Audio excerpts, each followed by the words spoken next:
What does it mean to be an empowered woman?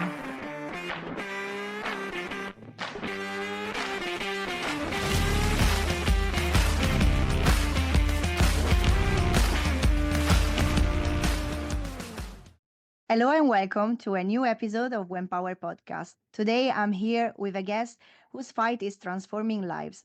Adama Nyama Bah is the founder and director of the Women's Health Advocacy Network, an organization dedicated to empowering communities to advocate for their health and access to quality care. Thank you, Adama, so much for being with us today on When Power Podcast, and welcome. Thank you very much for giving me the opportunity to be here today.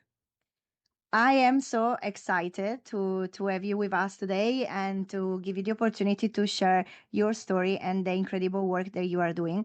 Before we dive deep into the question that I prepared for you, I have a particular one, which I like to ask to all my guests. And it's, what is that you fighting for today?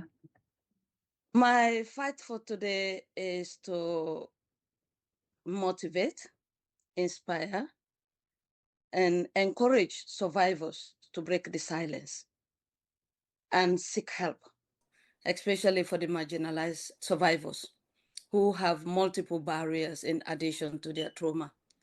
That's my fight, to build or create a one-stop platform where they could have their voice heard, where they could do whatever they do, empower them, where they could walk in and get all their holistic health need addressed under one roof, but also for them to get their voice and their power back. That's my fight. It's a very important fight, the one, and it's not just for today. I think it's for the future.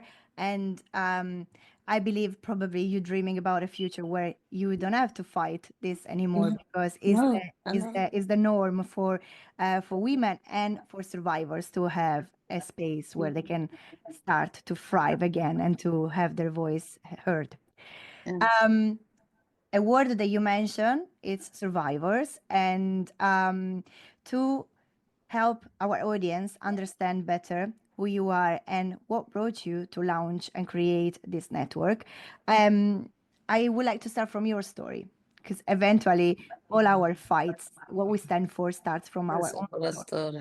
The story behind One Charity is basically a reflection of my journey. A journey of experience of FGM at the age of 12, the sexual violence at the age of 14, and be raped by 5 men in one night, not having anyone to talk to. You have this massive thinking. You feel like your head is being intoxicated. You want to get it out, but you can't. In a society where you have to protect the family name, you have to protect the community, you have to protect yourself in the future of the stigma of not getting partner because you have been sexually violated by many men. In that world, being raped is like, it's your fault.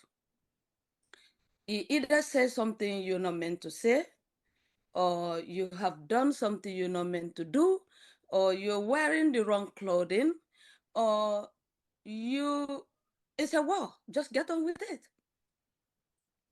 And as a child, you have this big burden, and you don't have anyone that you can share with. No one. In fact, with addition to the barrier and the burden, you have to keep quiet. And when it comes to the FGM, it's something that is celebrated. Our fathers, forefathers, grandfathers, our husbands, uncles, they don't know the harmness of FGM because our mothers and our grandmothers and our aunties never spoke about it. And something that is celebrated, how can you go and sit and tell them, actually, this is really affecting me? How can you tell anyone that? And then I came to UK, I was more lost. Now, additional barriers. I was struggling not just with the trauma effect, the symptoms, the lust, the shame, the anger, the guilt, everything. I'm also dealing with language barrier here. I'm dealing with cultural barriers. I'm dealing with the challenges to access mainstream support. I find myself in a world that I'm the only one that can speak the language I speak. And nobody seemed to understand me. And I'm in the middle of millions of people. And I'm living in two worlds. I'm living in this wall of reality for me that is dangerous. And I got my own wall where it's safe and validate whatever I'm thinking. Say, okay, I want to commit suicide. Oh, yeah, that's a good idea. I don't want to socialize. Oh, yes, that's fine. You don't need to socialize. But in reality, that wall is not the real wall. But you're scared to come to the real wall. And this wall I was, apart from this real wall, is like the fence is like concrete fence, a very, very dark brown concrete fence. And this fence is like the height of 18 to 20 story building. Okay. And inside there is a massive compound where you can build 4 or 5 other houses. Within that compound, you got a small house in the middle. This house got a veranda, it got a living room, it got a room, and inside the room, you got it on the cellar. That's where I was before I started my therapy. That is the other wall I was living. Because that wall, I could crawl back and just feel okay, comfortable there. But I know in reality, that's not the wall I meant to be. But anytime I come out of this other real world, the triggers are all over the place. You have conversation, you hear conversation where they say, oh, those people, they wanted to be raped, the way they dress, the way they did. And every day you look at the television, it said, oh, the crime night. This person was raped in their house. This person, it feels like it's everywhere. And the most sad thing in that journey, apart from having a clinical psychologist who probably have academic understanding of trauma, you don't have anyone to prepare you. The expectations, no one. You just going along. You get these feelings. You don't know whether they are right, whether it's the trauma. Your head is all over the place. You don't know who to talk to, the stigma, the cultural barrier of not talking about sex. Sex is not discussed in the culture I came from. It doesn't at all, let alone you talk about trauma. It doesn't exist. They don't even know what is that. There's a lot of stigma, especially with the marginalized women. The extra barriers is there. And then they introduce me to this system, say, this system will support you. Like, okay, finally I got something that is working. And this system I find out to become, it's like an alien built this system that doesn't understand the human feeling. And this is not just my experience. This is other survivors that I have supported. This is the same thing we face here. You don't know who to talk to. The same system is aggravating your trauma, the triggers, asking you for evidence of something you want to forget. They look at you like you are here to, like you're a criminal. You are here to exploit the system. I have got called that, oh, because I am fighting to become independent because I don't want to rely on people. That's my defense mechanism. That was interpreted to be like, oh, I'm just milking the system. After 17 years of therapy, I reflected back and say, how many women will be out there struggling, probably worse than me, who are illiterate? They have no formal education. Language barrier. I came from an English speaking country. I struggle because I have my trauma barrier, which the language in that is quite different. So I said, if I can give my voice just to motivate these survivors of sexual violence to come out and seek help, because a life of trauma is not a life. So this is the reason why I came out, to help survivors through their journey, help them address the practical needs affecting their existing mental health. We are talking about housing, immigration, you name it.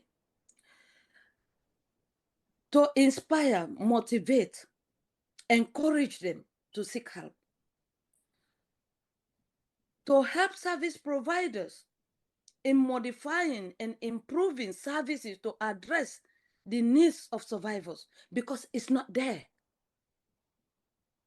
I am a survivor. I am a clinician. I work in the NHS. I'm a colposcopist. It's not there. Not throughout that journey. I did not go to gynae department and see trauma-informed support plan. No. I went through 11 pregnancy, 9 miscarriages, 2 lovely child. Not a day I went to the obstetric department and see a trauma-informed plan. Even though my trauma was part of the referral, they were already aware of it. I had to get my psychologist to write to my consultant obstetrician how to manage my delivery. But there isn't any trauma-informed plan in the system. Now, and you go to social services, they look at you like, oh, here we go again, another story, and that's it. And they got these tick boxes. And I don't fit into tick boxes because I did not take part in research. And the policies and guidelines are drawn out of research. And therefore, the service provision is drawn out of those policies and guidelines. And I wasn't there. I did not take part. So therefore, I do not fit into tick boxes. And if I don't fit into tick boxes, I'm out. Sometimes we can able to prevent some of this trauma. But if these individuals are not fit into the tick boxes, they are sent out, they are exposed to risk to their perpetrators because they have nowhere to go, especially women who have no recourse. I had a recourse and I struggled. So I cannot imagine for them. So to support service provision in that regard and to educate the public about the effect of trauma. So this is my true journey. Whoever listened to this podcast and listened to my voice will understand. When you get sexually violated, is when you're living the way I could express it to you. When you're living in a newly built home, but it's your home, you're very comfortable in that home. Outside, everybody want to enter the home, but inside is demolished. You're lost. Now you got a task for the rest of your life to identify who you are. So the first effect of trauma is lost. So at that point, anything anyone say, that's what you follow. Because you think if that happened, that will address your trauma. But it doesn't. You're lost. Shame, guilt, anger. And on top of all that, being a marginalized woman, you have to protect the identity of the family and the culture. Additional responsibility. You come here, they expect everything. They expect you to be this, they expect you to be that. No one take a hoot about your life, even if it's in front of them that, oh, this person have gone through this. To them, it's another story. When I had FGM, I was disconnected with my body. I came here, I went through therapy. I still was not connected. I feel like something is wrong, something is not right. Until when I had FGM surgery, defibrillation, and have counseling separately for FGM, that's when the puzzle came together. I have no one to tell me that. I have the complications of FGM. I struggle with my sexual life. I struggle. Urinary frequency, every other hour I go to the loo. GP refer me to A&E. They don't all refer because the professionals don't understand. You go to have delivery. That's why I told the other midwives the other day when I went to do some training. I said, these women come to you to deliver. You just say your husband need to be here. Do you ask them if they actually want their husbands to be there? Because sexual act in our culture happens at night. So the men don't get to see the women properly. They are ashamed to be exposed in front of their husbands. And you tell them the husband need to be, as anyone just take a little step back and say, do you actually want your husband to be there? They follow the flow because that's for them authority. Where we came from, authority, like lawyers, doctors, whatever they say, we accept. But it's not every woman want their husband to be there because they don't want their husband to see that part of them.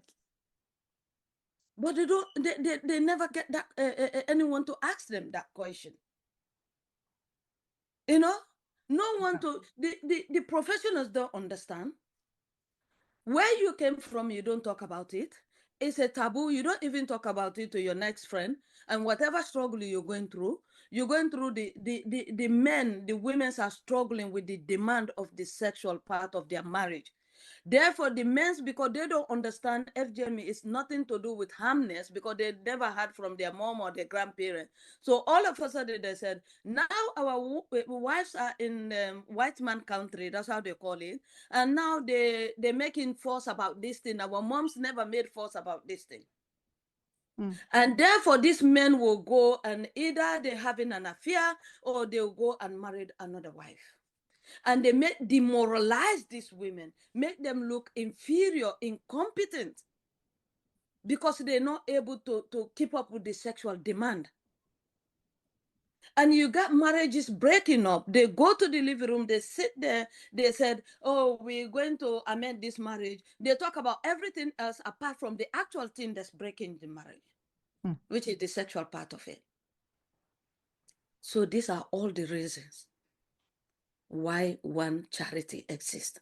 I just wanted to say that this is a system also with rules dictated by men that have absolutely no idea what's happening with women bodies, and they are blocking all this progress, and they are the one creating this issue for women. If there was a more holistic approach, a system in place, knowledge, training, anything, I think life for survivors, for women, for in general, for when we talk about healthcare for women, it would be much, much, much better, no? Yeah, these women don't have any platform, not where they came from, not where they are. Exactly. And the system expect them to know everything. Online, go to the app, go online, go to the app. 80% of these women I support have no formal education. They are ashamed to say we cannot read and write. Where are they going to express their needs? Where? It's not there. And yes, still so much resources is poured into this system. And the data is coming out to look nice. We have done this, we have done, but the same people they are doing it for, trying to access it over and over and over because it did not work for them. These are the women I'm fighting for. I want to take the chance to say thank you for sharing your story. I know that it's not I'm grateful that you found in When Power in this podcast the space to share it, and I hope that the audience that is following us today will read more about your fight, read more about the WHAN charity, and trying to see also how they can support and help in this journey. I want to ask you, because you already mentioned a lot of things that you're already doing, and also you work as a clinician, so you do have a full-time job as well, and you're working with the charity. I'm curious to understand what is concretely that you're doing with WHAN, with the charity. What are the programs or action that you're putting in place? Is there a network that is supporting you, and how do you balance this with your full-time job? When I started, when the idea of WHAN came about, I was working 3 days a week. And I said, okay, UK, there's a lot of organizations who are doing this kind of thing are probably not needed. But somehow in my head, through my journey, for the fact that I never met anyone that revealed their trauma, so I feel like my voice will be somewhere, but not in a higher scale. But I knew that I had to get my story out to get that kind of community to Hmm. talk. Because unless they said, if she can do it, so can we, they won't talk. And I don't blame them, because if they talk, if you fall on that, yes, why you want to speak if someone is not listening to you? So I said, I need to get my story out there, and then it will motivate people to come. And then I started getting one charity was registered 2020 in the middle of lockdown. It's not a long time. I Hmm. started actually implementing 2021. So I did my first sign posting. It did not work because the mainstream services I did the referral does not know how what to do with that woman, and therefore they close the door. It's easy to say you are not entitled. They get their tick boxes. We've done this. We've done this. We've done this, and the woman feel like her needs is not going to be addressed properly, so that stays. Then I find myself like, if I really want to make impact in the life of these women, I really have to be in between Hmm. the service users and the service providers. So when I refer, I support the service providers, the whatever service it is, explain to them, advocate the need of these women, because not every of one of them are able to be vocal and talk about their life. So I advocate their need and ensure that what they're entitled to, they get it. So that's how I started making an impact. And then after 1, 2, then the community, I start doing some community engagement, because obviously sex is a taboo. You don't talk it in our community. And I start talking about it. So I start having these conversations. I start engaging community leaders. I start engaging the men. And now some of my clients have been referred by men within the community. Hmm. So I break that silence. I break that barrier. Okay. So this is how I keep on going, and I start getting category of women. It meant for big women, girls, women and girls. And then I start discovering this elderly population who start coming for help. They are destitute. Hmm. They had no recourse. Some of them are living in the life of sexual exploitation just to survive, because they don't have anyone to turn to. Some turn to the community. The community exploit them, modern slavery, a lot. Basically, that's their life. So I get this group of elderly women that I support. I get this organization I work with, CAD HR. They provide free legal service. So I work with the director. So when I started, me and him start working. I'm doing the advocacy, he's doing the legal work. So we start making an impact. I say, we can take this further. Now this collaboration is looking really good, and we are able to address the needs of these women. Then we get these women, this one-to-one support we provide, people who work with their trauma journey problems. I do one-to-one support.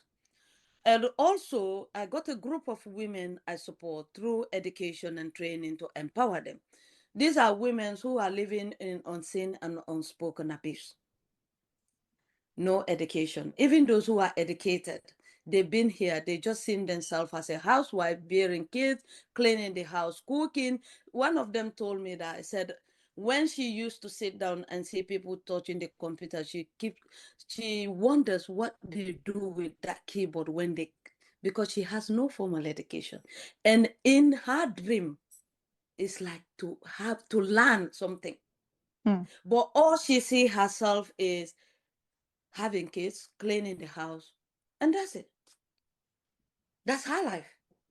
Okay. And these are the women I supported, 20 of them, through child minding training to economically empower them, financial independency. Some of them will not have to depend on their abusers financially, build their confidence and their self-esteem. Because if you see them say they are living in an abuse, we're dealing with a very complicated and complex community. You go there and say, oh, you have been abused. What other option do you have for them? Hmm. That's the only option they have. But if you support them better, and they will turn around and look, say, my life is better than what it was. So I'm walking away. So in a way, this is another way where how one charity support their survivors. We do one-to-one, we do groups. And because of our collaborative work in making an impact like that, so I told the director of CAD HR, Aski, I said, I want to take this to a different level. And my dream is for one charity to have a center where women can walk in and have all their holistic health need addressed by people who understand their journey, their trauma, their culture, their language. So he said he will help me to build. So that's how we come with Community Health and Law Center. It's a project of one charity. But since we started this journey, apart from that funding we had for these elderly women, and then taking my own money and the director also taking his money, putting it in that pot, we have not had any sustainability funding. Last year, we got 2 funding, which helped me with my volunteers, but it has been self-funding. So right now I'm struggling. I have put hold on all new referrals. But before I was doing that, I was getting nearly 10 referrals a week. Well, I hope if there is someone that is listening to us today that has maybe is a, I don't know, is a sponsor or deals with funding, you can get in Please. touch with Adama, please, through the one charity. We share the contacts at the end. As I think already with what you have, you're doing an incredible work and a much needed work. But obviously, you can't continue. It's not sustainable, and it's not. You cannot see very Yeah, further in the future if you don't have yeah, yeah, funding or money yeah, to yeah, keep going with yeah, your action. So yeah. let's see if When Power can help in this way with the people that are following us today on this Please. podcast. Um, in your experience, I'm curious to know when we talk about trauma and we put that in combination with gender and also with migration, I believe there is 3 layers. These 3 layers are very deep, interconnected, and they can even make more complicated a situation for a woman in another country. So based on your own experience and based also on the stories that you heard, what happens at the intersection of these three? It's more than 3. Hmm. It's not just 3, it's more than 3. Trauma, gender, migration. Then you're fighting with a system. Then you're fighting the language. If people speak, you think they're going to kill you because you don't understand what they're talking about. And you look at the system, the interpreting system, some of these our traditional languages are not there. So the needs are not modified. Migration, home office doing interview. You are from Guinea. They said you are French. They go and find. Not everybody speak French from Guinea. Some of them are not educated. Not Mhm. everybody speak English from Sierra Leone. No, it's an English-speaking country, but not everybody speak English. And these interpreters in this interview, they don't tell home office that we don't understand what these people are saying because they want to collect their money. So therefore, the outcome of those cases is negative. It's a lot of barriers. Migration, you come to a different country. You are confined in a room. I got a heavily pregnant woman who was sexually violated started from the age of 10 up to the time she landed into UK. Okay? She was confined in a hostel in a little loft. That alone is claustrophobic. You know, she was confined in that room. the receptionist in the reception there, they are horrible. And I don't know if Home Office is going to always recruit in one place. Because all their receptionists seems like they all got the same personality against these people. She cannot speak the language. The food is the worst, like they're cooking for animals. She she fell down, going unconscious. She doesn't know how to dial for emergency. It was the cleaner that found her. Her room is right up like a loft. If that cleaner hadn't found her, and she would have died of food poisoning, she ended up in hospital, and they put her in isolation. She doesn't understand why she needs to be isolated. She thought it's because of her trauma or what she came on. That's why people are running away from her. I had to go in and explain to her that she went in with salmonella, food poisoning, and she was 8 months pregnant. So that she has to be in isolation because that spread. That's when she understand, because she couldn't understand when the nurses are coming in, everybody dressed. She feel like she's contagious, she's contaminated. There is no trauma individual, dedicated person to do things like this. Most of my clients in immigration centers, I cook for them. Because just to get that feeling of that cultural food, make you feel human. Yeah.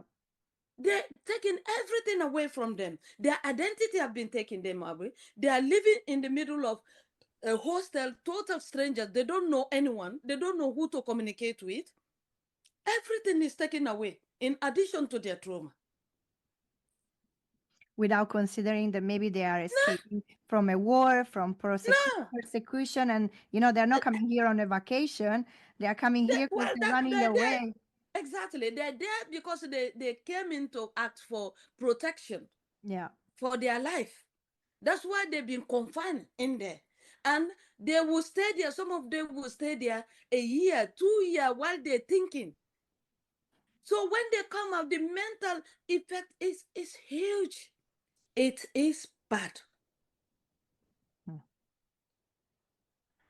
So in terms of immigration, it's bad.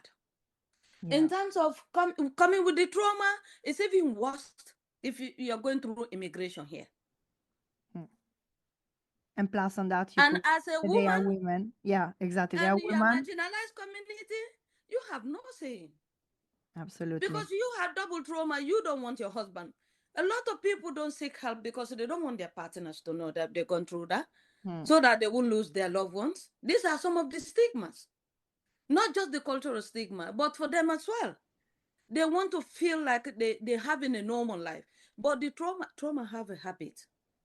Whenever you're in a safe space, that's when it comes back. You got to deal with it. Because if you don't, at the end, you will become the culprit. You will become the bad employer. You will become the bad mother. You will become the bad auntie or whoever you are. Instead of you becoming the victim, you will become the culprit if you don't deal with trauma. That's what trauma does. And people keep this secret. They keep it, they keep it, they keep it. Sometimes you could see their loved one saying, I can see her personality changing. I don't know what's wrong with her. Well, that's what is wrong with her. Another important topic that you work with WHAN charity is maternal health. And based on your experience as a clinician, so on what you see in the NHS, but also what you're doing with your charity, what is missing to ensure that maternal health becomes a focus, and especially that we look at all women from all culture, from all background, and we give them the treatment and the support that they need? Training. There is a huge lack of training. And that is actually urgently needed, because that is having so much impact negatively on patients. So much impact in addition to their trauma. Training. Training, as experience of being a survivor with my journey, encounter the hospital appointment or health service, gynae, obstetrics, they lack. Like I said, my journey, my psychologist have to make a plan, a bad plan for me, to send it to my obstetrician when it's time for my delivery. But there was no dedicated individual to say, this is a trauma-informed staff that, because sometimes they know, some of our referrals, we know, oh, this person has been sexually violated. We know, it comes in the referral. But there's no dedicated trauma specialist. Among midwives, I did not see it. Because I did not go to all the hospitals in UK. Two hospitals I navigate, but I did not see it. And I had 11 pregnancy, 9 miscarriages. I did not see it. I work as a colposcopist in gynae. Before I work as a colposcopy, I was a gynae nurse. I did not see it. And now I'm a colposcopist. It's still not there. I do what I can because I understand. They don't understand. Recently, it's like a training, but a talk about FGM update for midwives and doctors. I was called in to do that. I told them I don't have slides because I'm a survivor. I will never forget me being stuck within the legs of a woman, 6 a.m. in a washyard with just gravel and water, with a penknife deep down my skin. I will never forget that. So I do not have slides. What I am saying today, majority of you might not like it, but that is the reality. I might traumatize you with my story, but your trauma probably is half an hour until you leave here. But for me, this is my life. Day in, day out. And I deal with the complications of this, the effect of this. After I finish my topic, and then this midwife say, thank you. I do not have a question. I have been a midwife for certain years. And now I have been doing FGM update and all that. Today is the first day I actually understand how it's done and how it's affecting individual. So I said, wow. So I could only imagine how many women have gone through that same midwife with those problems, and she has ignored and think they're just telling story because she doesn't understand. Training. And not just training by people who understand the journey. This is why I want survivors to break the silence, the barriers, and speak out. Because if we become part of the services, we become part of the service modification, service plan, service provision, the others will have a better life. But as long as survivors' voice are not part of these plans and support, it will still be the same. Because those who are providing this training do not understand the journey of these people. You mentioned men before because you said that there are few of the referrals that arrive at the one charity are coming from men. So how do you make sure that you can engage men and also broader communities? So let's look outside of the Sierra Leone communities in discussion about women's health, particularly in societies where these topics are a stigma or a taboo. I think women are looking for platform to come out. They are tired. It's because they don't have the right platform. So we engage with community leaders, and most of these community leaders are men. We engage with other grassroots community organizations, leaders. I tell my story, and they can feel it. And they see the ones who walk through that door, the support I give to them. And the effect of the support, they can see the phenomenal changes on the lives of these women I support. So that's how I get them hook up into the conversation. That's how I get them. We see that worldwide the conversation around reproductive rights and gender equity is increasing. Thanks God, we're talking about this more and more. I'm curious to know, how does the one charity connect with other organizations and other global movements? Perhaps do you is there any other association in your network that is doing similar work in other country? And also, I'm curious to know if you are doing something back home in Sierra Leone. Oh, yes. The whole intention of One Charity was to go back home and help those women, those who had the same experience as me. One time I went for holiday. I met one of these women. Her first daughter was through raping, and she's there. And she married, she got her kids. I went to visit her, and I was looking at the child. That's when I said, I look at my life. I'm lucky enough to be here. Even though I fight with the alien system, but I still survive because I'm resilient. But these women, they don't even know this part of the life. They don't even know that this life exists. So I said, what can I do? And then I came home, I having this discussion, and one of my nephews said, you can open a charity to support. I said, no, I can't because I'm working. I got to find living. And he said, you can. So I left that in my mind. When I came back, I met one of my trustee, is a consultant gynecology obstetrician where I work. So I went to him and said, what do you think? I want to do something, but nothing big because I got work to do. And I feel like when you go charity, because this big charity is a lot of things. And he said, you can open charity. I will support you. I said, really? He said, yes. He said, small thing. Because if I knew this is what going to happen with one, I probably at that point will not do anything because I will be scared. So I said, you will help me? He said, yes. He said, first, let's get an accountant. Because if you are going to include Sierra Leone, we need to register the charity for both UK and Sierra Leone. So let's get an accountant. Then I met this accountant. But it's an accountant I know before. He's a Sierra Leonean. He's the guy who would tell a frog, toad, a frog, Yeah. that they can fly. That much he can inspire people.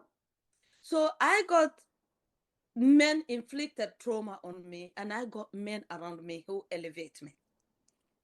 And he said, when I explained to him my journey, not in details, I said, I'm a survivor of sexual violence. So I want to set up the charity. And the consultant said, we can do it. And he said, I'm with you all the way. This will change lives. For that reason, I will always support you. He is the one that registered the organization. The lawyer, as part of my trustee, he always believed, he said, this will change life. So therefore, I am in. So that's why they all came in. They have no idea what I'm doing. I'm the one doing the day-to-day running, but they are passionate and they are supporting me in the background. But the biggest support is from the director of Cardicha. He's the one that helped me take this organization from there to there. And Edwin, my accountant, he's always with us through the way. I could call him day, night. He's always there. What can we do? What can we not do? So my relationship internationally is not much. I have tried to register the charity in Sierra Leone, but I'm not doing much there. It's just the structural stage, honestly. I have involved in some radio interviews to raise awareness of what I'm doing. Yes, but the problem is here. So I want to strengthen here first. The problem is big in UK because there is no service, trauma-informed service. Mm. So I want to focus. But if the opportunity comes from out, my voice is for the whole world. You can inspire women everywhere in the world. There are Yes. listeners, So that's my connection. yeah, there are listeners on When Power from in the US, in India, Australia, and New Zealand. They listen to When Power from all over the world. So I'm sure you're gonna touch some important connections. So let's get your voice out there. Well, that And will be more work. well, I mean, maybe Good work. opportunities, good work, more work and opportunities. Yes. To conclude this interview, I I want to ask you one last question. It's a call to action to everyone that is listening to us today. So if there is, if they want to support or get involved with WHAN, they want to volunteer, they want to help you, what's the best way to contribute to your mission, and how can they get in touch with you? WHAN charity is like you said, is a voice for the whole world, for all survivors around. So I want charity to have a robust system that could modify the needs of this individual. So I'm asking for donations. I'm asking for funding. I'm asking for expertise. I'm asking for anyone that knows anything that could take WHAN charity to the next level. I am the one that started WHAN charity, but WHAN charity is a voice of survivors. And I want every survivors to step in, come with your ideas, come with anything, take it to the next level. Because that is my goal. WHAN charity is just a platform, but my goal is my voice to go out there for survivors not to live the life they live in, because it's not a life. Let the system have an organization that actually providing what they said they provided. We are with you in this call. So again, we will share in the description of the podcast your website or the link to your social media. And I hope that someone out there is listening to this story, to this message, and would like to get involved and to support you in any way they can. At the end, as I always say, we empower together. We empower women. So it's the whole network that will listen and will try to do what they can to support. Um, Adama, thank you very much for being with me today to share your story, to open up, to be vulnerable, to make us reflect on what does it mean to live with trauma and how much courage it takes to uh, speak. And Someone has to speak. someone has to. So If my voice can change 2 lives of some people who have gone through trauma, I have succeeded. I'm on the revenge. This is my positive revenge. Because the people who inflicted the trauma on me, I cannot take them to court. I don't know them. I can still smell them, but I don't know them. Getting every woman to break that barrier, take your power back. So that's my message today. thank you very much again. You're welcome.